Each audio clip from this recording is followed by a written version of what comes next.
ऐसा क्यों लग रहा है कि ये साजिश के तहत किया जा रहा है? और अगर ये आप साजिश मान रहे हैं तो आपको क्या लगता है कौन ये साजिश रच रहा है?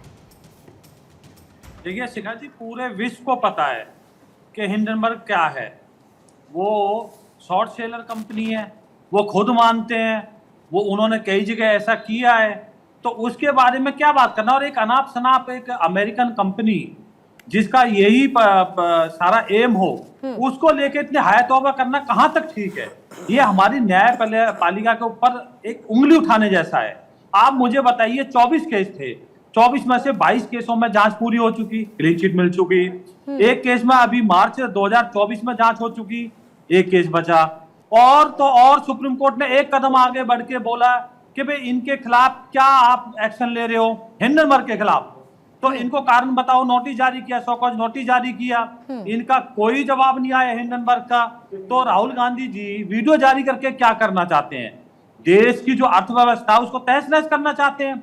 जो 90 के दौर से पहले नेहरू वाली जो अर्थव्यवस्था थी उसको लाना चाहते हैं। क्या करना चाहती है?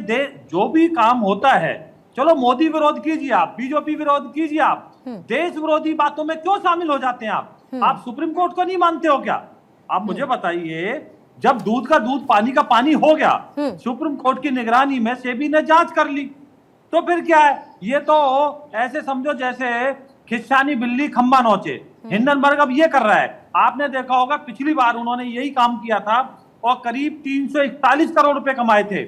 उन्होंने शेयर खरीदे थे अडानी ग्रुप के और फिर उससे 350 करोड़ के आसपास पैसा कमाया। तो आप क्या चाहते हो? जो छोटे निवेशक हैं उनके पैसे को ऐसे जो ये टूल किट हैं, जो सोरेस जैसे, जो राहुल गांधी जी के बड़े पसंदीदा है और बड़े उनके अच्छे रिलेशन है, ऐसे लोगों को फायदा पहुंचाना चाहते हो, देश विरोधी लोगों को फायदा नहीं तो आप सीधा सीधा विजय जी आप कह रहे हैं कि कांग्रेस ही साजिश रच रही है, कांग्रेस की तरफ से किया जा रहा है। कांग्रेस के आप वक्तव्य देख लीजिए, मैं क्या बोलूंगा आप भी बोलेंगे, आप इनका देखेंगे। जब राहुल गांधी जी वक्तव्य जारी करते हैं, राहुल गांधी जी यहाँ का कोई नहीं, वहां का विदेशी कोई चिट दे दे, उस पर जांच की मांग। अरे आप एलओपी के नेता हो, आज आपकी बात के मायने हैं। आप अगर एक कोई भी बयान देते हो तो उससे शेयर मार्केट गिर सकती है। चलिए ठीक है, दीपक जी भी हमारे साथ स्टूडियो में। विजय जी, मैं आपके सवालों का जवाब ले लेती हूँ। दीपक जी, सेबी की बात हो, सुप्रीम कोर्ट से लेकर के सेबी तक को ने जो है वो अडानी को क्लीन चिट दिया, ये हम सब ने देखा, लेकिन बावजूद इसके इस तरह के आरोप लगाए जा रहे हैं। अर्थव्यवस्था इस समय अगर कहीं की स्थिर है तो वो भारत की है। क्या आखिर इसके पीछे वजह क्या है? क्या हर चीज में सियासी एंगल तलाशना जरूरी है? देखिए शिखा जी, सच्चाई से कर देते किनारा और चोर चोर हो जाते मौसेरे भाई। तो भाजपा का चरित्र यही है।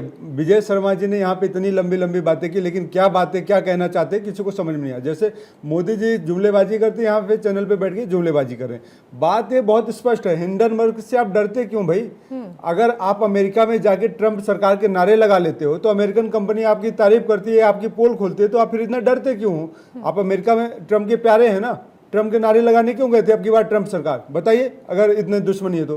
बात वो नहीं है। हिंडनबर्ग ने अगर कुछ आरोप लगाया है तो आप उसकी प्रामाणिकता के साथ सरकार कहे कि भाई हमारे ऊपर अगर आरोप लगे हैं, पारदर्शिता की बात करते हैं नरेंद्र मोदी जी, शुचिता की बात करते हैं नरेंद्र मोदी जी, पवित्रता की बात करते हैं नरेंद्र मोदी जी, सेवा की बात करते हैं राजनीति में नरेंद्र मोदी जी, तो फिर आगे बताइए ना कि नरेंद्र मोदी जी देश की, और बात नहीं कर रहा हूं, दुनिया में पहला ऐसा प्रधानमंत्री और ऐसा व्यक्ति हो गए जो चुनावी समय में कहते थे आप शेयर बाजार में स्टॉक खरीदिए, शेयर का नाम बताते थे।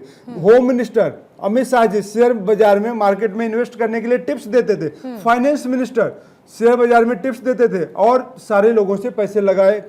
और राहुल गांधी जी ने प्रेस कॉन्फ्रेंस करके कहा था कि ये बहुत बड़ा स्कैम है।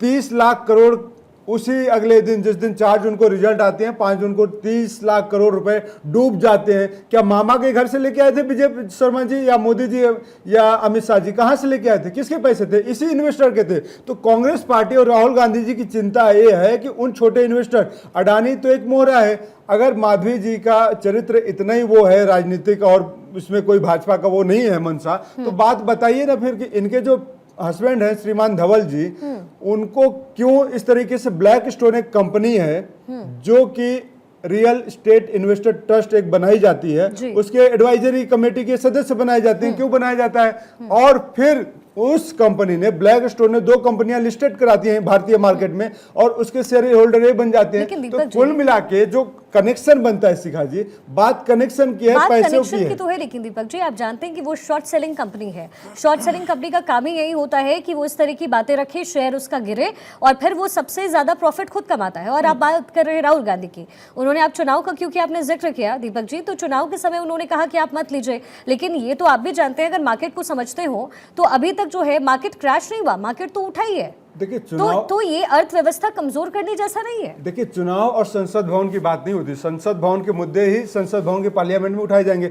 जब कोयला स्कैम हुआ था, दूरसंचार घोटाले की बात आई थी, वो कब हुआ था? पार्लियामेंट जब चल रहे थे। बोफोर्स घोटाले को याद कीजिए, आपने कब कराए थे? उस समय संसद भवन चल रहे थे। तो भाजपा ही थी उस समय, लाल कृष्ण आडवाणी से लेके अटल बिहारी वाजपेयी, पूरा ये दौर देखा है देश ने। तो किस तरीके से संसद भवन को इन्होंने रोका था और जेपीसी की कमेटी बैठी और जांच हुई, क्या निकला? कुछ नहीं निकला। तो भाई आप इतना डरते क्यों हैं? भारत के लोकतंत्र के अंदर, संविधान के अंदर, संसद भवन में अगर आप आवाज नहीं उठाई जाएगी तो क्या सड़क पर उठाई जाएगी?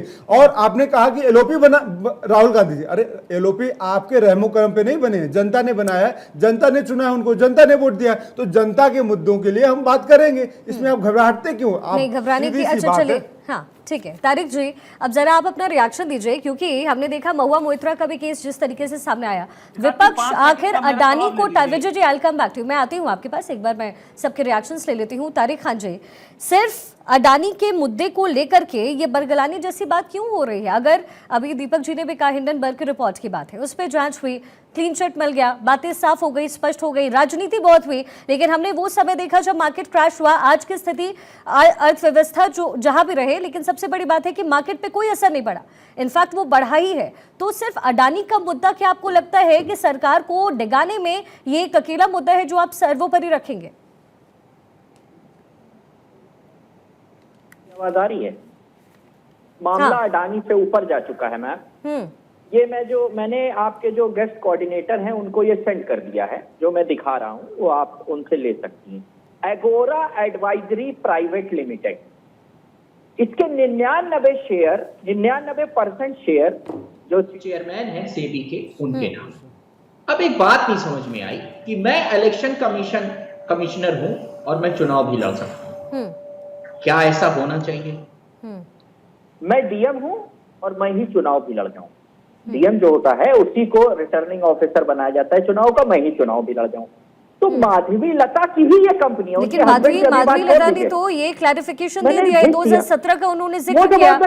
ये 22 जो कार्रवाई उन्होंने की सेबी की तरफ से हुआ, I have already sent to your guest coordinator, asked him to give you. आप उसको पढ़ दीजिए प्लीज, वो मेरे तक आने में समय लगेगा, जो आपके फोन में अगर आप उसको पढ़ सकते हैं। सुनिए, agora advisory private limited 2001 RNN corporate Jawahar road Ghatkopar Mumbai, ये एड्रेस दिया हुआ है, इसमें सब कुछ लिखा हुआ है, CIN नंबर लिखा हुआ है, इसमें Madhu Bhai Bhujpuri, number of share 9900, amount of share 99 और परसेंटेज शेयर 99%।